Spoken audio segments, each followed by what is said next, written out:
I'm here to talk to you about the spirit of innovation. The last few centuries, humans have gone from walking and riding to driving and flying, from tolerating disease to curing disease, from looking at the moon to walking and driving on the surface of the moon, and even sending television pictures back to us here on Earth. But at the same time, we have created a new universe, a virtual universe, one that is created by simply our imagination, what we think about. And we have somehow managed to imbue that with the same properties as the physical universe. We can visit and explore this virtual universe much as we do the real universe.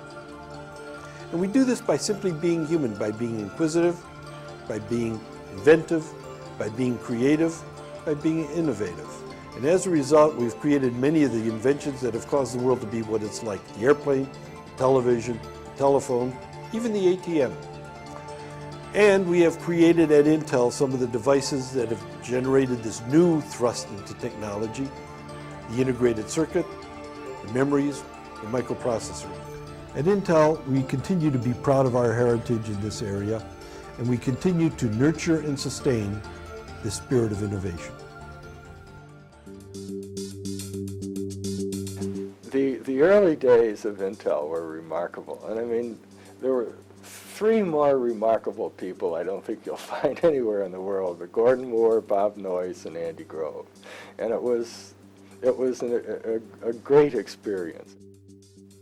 Innovation from the very beginning. Intel co-founder Robert Noyce believed in new ideas. Don't be encumbered by history, he said. Go off and do something wonderful. Bob was just incredible in terms of his inventiveness. I mean, he'd come around and ask a question like, you know, he'd heard about something, he'd like to have a little information about it, ask me if I knew anything about it, and I'd say, yeah, I think I can explain a bit of this, and I'd start explaining, and boy, he'd pick up with the idea, and he'd be running with it, and inventing and coming back with things that, you know, made me wonder whether I really knew what I was talking about after all.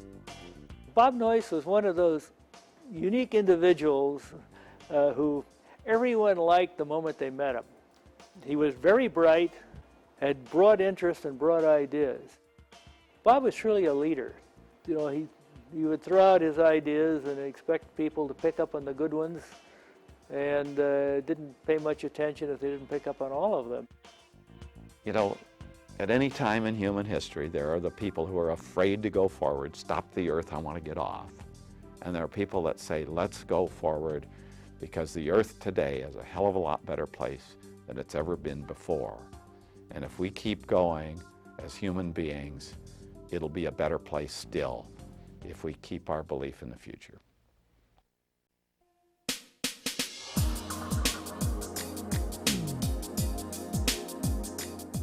Innovation is different from invention, first of all, because innovation, the test of innovation is commercial success.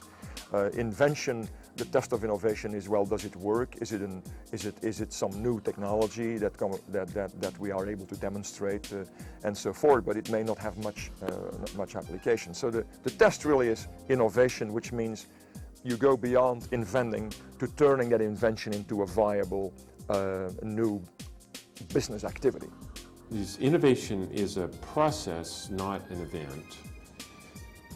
Somebody in a company comes up with an idea, and you could call that person an innovator if you would like, but when the idea pops out of the innovator's head, it always pops out in half-baked condition. And then it goes through a process of getting fully fleshed out as a concept for a new product or service, and then getting further fleshed out into a business plan that gets presented to senior management for approval. Well, Intel is an innovation company, and therefore innovation is our strategy. And I don't think you can separate the strategy from the background work, the necessity to have great innovative ideas. That is what the company is built around. So our strategy is to invest research and development dollars to create products, to create architecture, to create ideas, and to set the environment for our employees such that they can be productive in this creation. And it's not just our employees, because we need to have our employees in contact with the universities, researchers around the world to try to collect the best ideas. Innovation really occurs when you have a cross-fertilization of different viewpoints, different perspectives. So we merely set the environment for innovation. That's part of our strategy. We have to be an innovative company to succeed in this marketplace.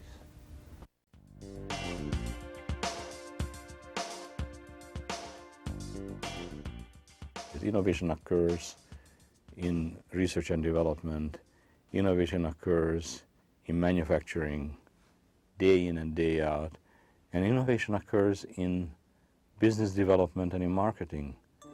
But marrying a technological development, particularly a technological development that's kind of an offshoot of a different strategy, with a market opportunity, and making those two halves match and cultivating them is an innovative process par excellence. Innovation at Intel has many parents. And just like every good idea has many parents. Innovation takes place from our own internal research. It takes place from ideas from the outside, customers, researchers at other companies, researchers at universities. It takes place from our Intel capital investments in new ideas, new creativity. So I don't think there's any one place that has a stranglehold on innovation. It really comes from a variety of different angles. Well, I think there's numerous sources of innovation. There's clearly the research and development that we do. There's the interactions that occur between our business groups and our research groups. But I think importantly, we have two major other sources of innovation. One is the external companies that we work with, and particularly the venture companies, the Intel Capital portfolio, and the broader set of innovation that occurs in the startup community. The other area of innovation is the academics, the universities, the research institutes. And I think we're uniquely well positioned to harvest innovation from all of them and accelerate them into the Intel product engine and the building blocks, the technologies that we build. I want us to have a phenomenal innovation capability inside of the company, but we can't be too proud to harvest innovations from all of these other sources and have the most efficient engine that makes us the most impactful innovator in the planet, right, and bringing them to the products that change the world. We have a unique ability to fund ideas. What we look for within our strategic research projects is an individual, someone who will be the principal investigator, who has an idea and has a commitment to changing the world, to making something happen on a technical basis. We want to understand from them, what are they trying to do? What's their new idea? That may seem like a trite question, but it's very important for a researcher to zero in and understand, here's my new idea, here's how it's different, and here's perhaps how the world's changed in certain ways that allows me to combine this idea with some other ideas that have been out there before to get a really new and unique result. And given those ingredients, the person, the will to change the world, and the idea, we're able to get started. And that allows us to go ahead and fund work even when we're not quite sure how it's going to impact Intel and how it's going to impact our customers. I don't think we're the kind of company where we say, innovation comes out of the labs, whatever the labs are, or that innovation comes out of a product group, a particular product group. I think in the best cases, it happens in lots of places. It happens in marketing organizations, looking at how to attack a new market with old technology. It happens in research labs that are out exploring the fringes of what we know how to do. It happens in product groups that say, I've got a clever idea on how to improve the next generation of this product, and do some new things with it. I hope we never get to the point where we've got sort of a corner of the company that's labeled as that's where innovation happens. Technology innovation, technology development is a key part of our product competitiveness and leadership in the industry. And I think PTD plays a leading role in that for Intel. And it's not just the Portland Technology Development Group that's here up in Hillsboro, but the other organizations that are a part of the Logic Technology Development Organization. There's a components research group, there's a TCAD group, and as well as the assembly organization down in Arizona. So all of these development organizations that work together very well, and in some cases are in close proximity to each other, really enable Intel to take ideas either from the research group or the development group or other organizations and put them together into both a high technology leading process technology, but also one that's manufacturable and capable of ramping into a high volume. I think the structure that supports innovation needs to be broad enough to encompass the whole spectrum of our activities at Intel. I mean, it's not just the guy in the lab that needs to innovate. Intel recognizes innovations across the whole spectrum. If you look at the Intel Achievement Awards, you see a wide range of contributions being recognized. I think, quite frankly, innovation takes place at many, many levels. And so, there are some innovations that are truly singularities. And, like the invention of the EEPROM. I can't tell you how it came about. It's just came about. I mean, it's like you wake up and you look at something and say, how about really utilizing the concept for, rather than just fighting it, utilizing it positively, since, of course, I had the background of MNOS, so non-volatile memories was not a strange area to me. While I was focused on reliability, I guess in the back of my mind, I remembered my charter. I was hired for non-volatile memory. So, but what the real process was and how it happened, I have no idea. And I think big companies, mature companies, have a harder time creating the next singularity. You can organize to do a better job of that, and I think we've done that over the last few years with the corporate technology group. But I mean, the people who, sort of have the day-to-day responsibility of keeping the fabs running and getting the next processor taped out and things like that. I mean, there's a whole level of innovation that's taking place there day in and day out. I see the same sort of thing in our factories. I like nothing more than sort of walking the lines, especially actually our assembly and test factories overseas. You see innovation at all levels there. It may be as simple as one innovation that I just loved was that somebody noticed that the trays that some of our components arrived in could also be used to ship our finished product out. Now, that too is an innovation. It's not a technical invention, but by getting that supplier to slightly shape the tray just a little bit differently, money flowed to the bottom line. Those sorts of innovations happen throughout the company. And those people that are literally working the front lines of our company often have much further out ideas, and they often have a good sense of where the technology is going, where we're going to need to be. I think that one of Intel's strengths over many years has been that people throughout the company have been actually able to anticipate where the company's going to need to go and start preparing themselves, prepare their teams, prepare their colleagues, well before the executive staff works it out. And our task at Intel is really to make the environment such that you can get ideas coming in from all directions. And then we have this kind of melting pot environment, this culture that says, hey, it's all right to listen to other people and other ideas. It's all right to integrate their thoughts into your thoughts. It's all right to listen to customers. It's all right to listen to competitors. It's all right to listen to the marketplace. What it's not all right to do is close your eyes to progress, to close your eyes to new ideas. We have to have an idea, an environment that's open to ideas. We have to have an environment that promotes people to want to listen to new ideas, to want to bring forward new ideas.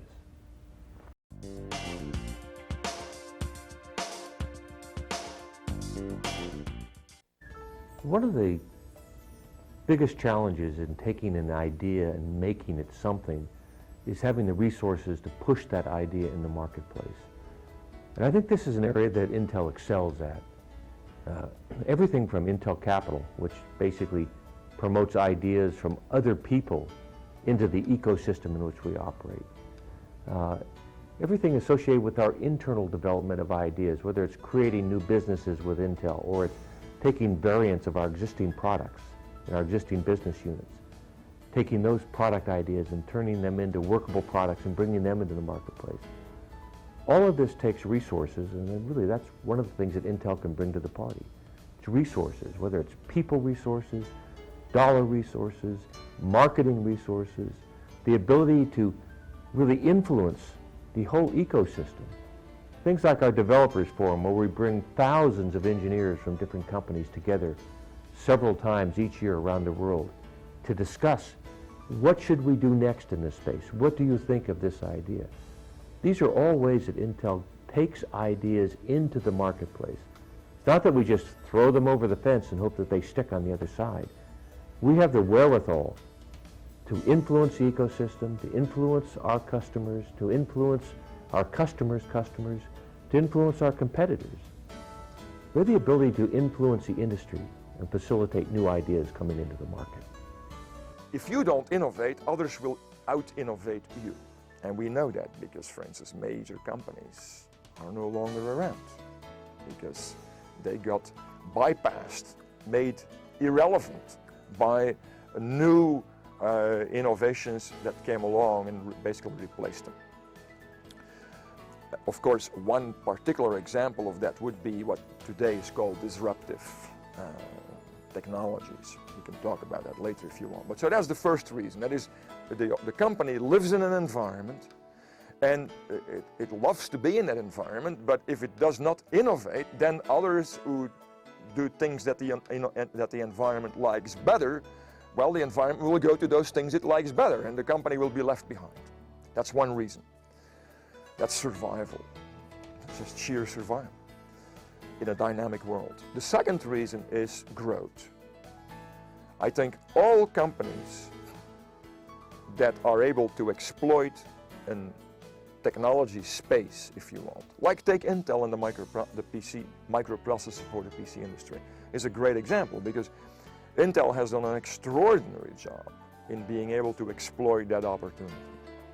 The microprocessor truly was a disruptive innovation because at the time Ted Hoff developed it and in the initial applications where it was used, it didn't have anywhere near the processing power of a printed wiring board of the sort that was in a mini computer or a mainframe computer.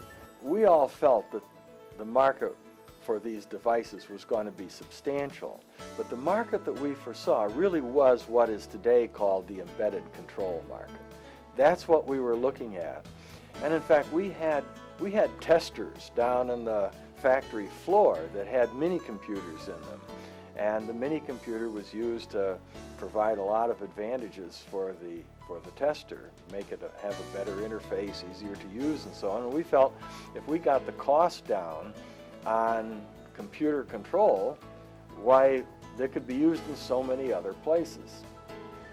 But it allowed at very low cost to do simple things where historically electronic calculation hadn't been possible before. And so in those kinds of ways, it's a classic disruption. Because it was cheap and simple, it enabled a whole new population of people to own and use a computer before. And that's another attribute of a disruptive innovation. Another attribute of the disruptive innovation is that the market application wasn't at all clear for a very long time. And in your history, I think it's quite widely known now because of what Professor Bergelman has written, that it took almost a decade for the business model of x86 generations being deployed in a personal computer according to a particular pricing strategy. It took quite a while for that strategy to evolve.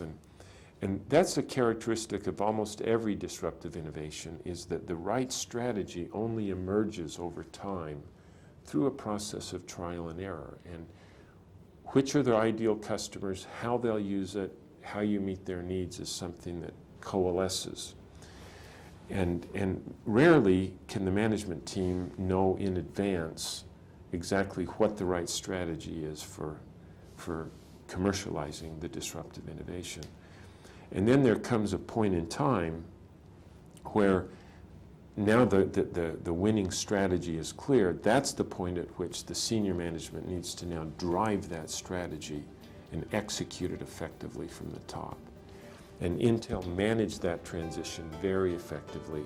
Once the game became clear, then they drove it from the top. Well, I think that for many years in the life of the company, we really hesitated from really being off the roadmap. Every once in a while there'd be a deviation, but for the most part we are a very, very roadmap-focused company. And our disruptive research programs, our leadership in the technology space over the last several years has led us to form a strong disruptive research program. We've started up new business groups inside of the company. We've taken off roadmap research programs. We have a broad set of research initiatives and investments to allow us to do that. So 4 years from the startup of those programs, I think we're well positioned to have some of the most disruptive, most innovative capabilities to bring Intel's products and new business areas. We have to be innovative, not just about the research we do, but about how we go about doing research.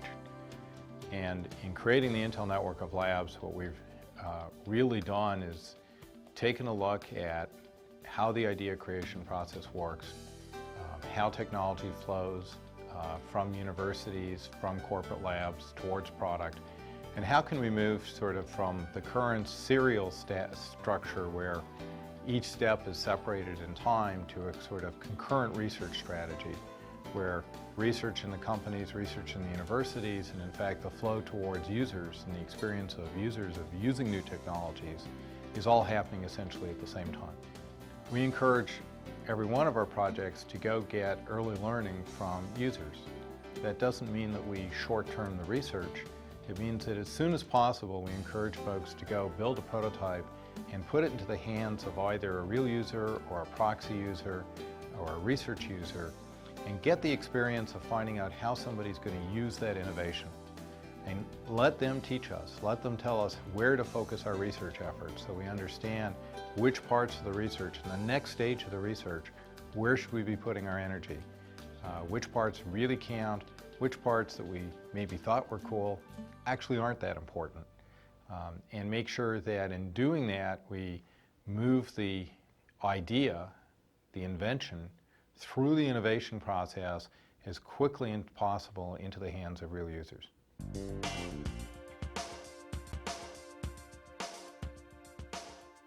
Prime role of management for Intel and for any other company that thrives on innovation is hiring the best and letting